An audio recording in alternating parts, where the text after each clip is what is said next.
नमस्कार, मैं हूं रोहित रोमापुरी और आप देख रहे हैं न्यूज़ टाइम्स। 1 जनवरी 2026 से आईएमओ यानी इंटरनेशनल मैरीटाइम ऑर्गेनाइजेशन ने अपने कई नियमों में बदलाव किए हैं, जिनका उद्देश्य है समुद्री सुरक्षा और साथ ही समुद्र में होने वाली हिंसा को रोकना।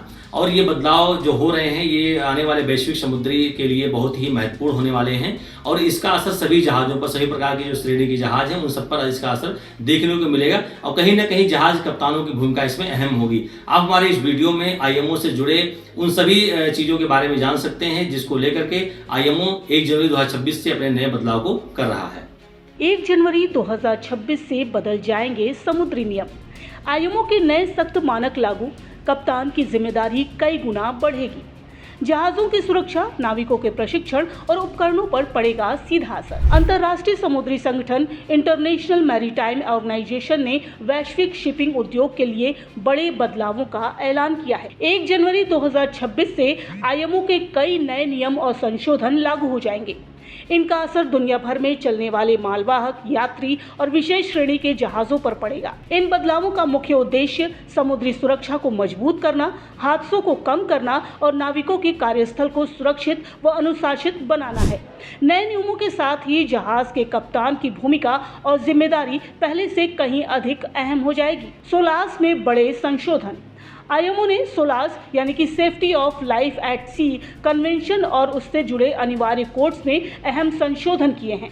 इन नियमों के लागू होने के बाद जहाज़ों के निर्माण, संचालन, सुरक्षा मानकों और उपकरणों की जांच प्रक्रिया पहले से कहीं अधिक सख्त हो जाएगी।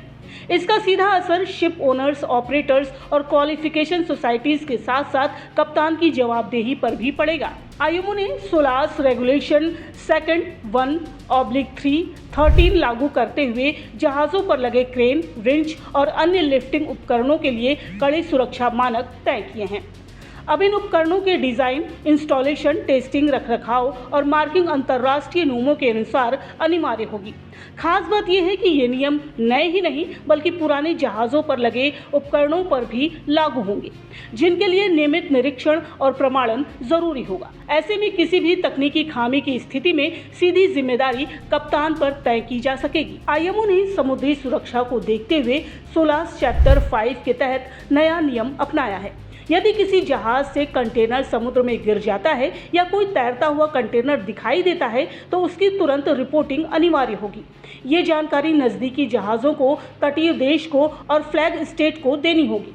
रिपोर्ट के स्थान, कंटेनरों की संख्या, उनका विवरण और माल का प्रकार शामिल करना होगा। STCW कोड में किए गए संशोधनों के तहत अब नाविकों के प्रशिक्षण में भी बड़ा बदलाव होगा। Personal safety and social responsibility यानी कि PSSR मॉड्यूल के तहत अब हिंसा, उत्पीड़न, यौन उत्पीड़न, बदसलूकी और इनके खिलाफ सही प्रतिक्रिया से जुड़ा प्रशिक्षण अनिवार्य किया गया है।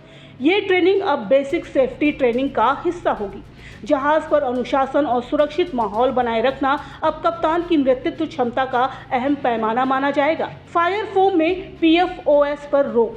आईएमओ ने पर्यावरण और स्वास्थ्य सुरक्षा को ध्यान में रखते हुए PFOS युक्त फायर फाइटिंग फोम पर प्रतिबंध लगा दिया है। 1 जनवरी 2026 से नए जहाज़ों में इस तरह के फोम का उपयोग नहीं किया जा सकेगा, जबकि पुराने जहाज़ों को पहले सर्वे में इसके अनुपालन का प्रमाण देना होगा। इसके अलावा आईएमओ ने IGF code, IMDG code, IGC code, ESP code और ग्रेन कोड में भी संशोधन किए हैं। इनमें लो फ्लैश पॉइंट, फ्यूल से चलने वाले जहाज, खतरनाक माल की ढुलाई, गैस कैरियर, लाइफ बोट और रेस्क्यू बोट के परीक्षण व रखरखाव से जुड़े नियम शामिल हैं। ये बदलाव नए और पुराने दोनों तरह के जहाज़ों पर लागू होंगे। 1 जनवरी 2026 से लागू होने वाले आईएमओ के नए नियम समुद्री सुरक्षा व्यवस्था को नए स्तर पर ले जाएंगे। जहां एक ओर जहाज़ों पर तकनीकी और सुरक्षा मानक सख्त होंगे, वहीं दूसरी ओर कप्तान की भूमिका सिर्फ नेविगेशन तक सीमित न रहकर सुरक्षा प्रबंधक, कानूनी प्रतिनिधि और क्रू के संरक्षक के रूप में और मजबूत होगी।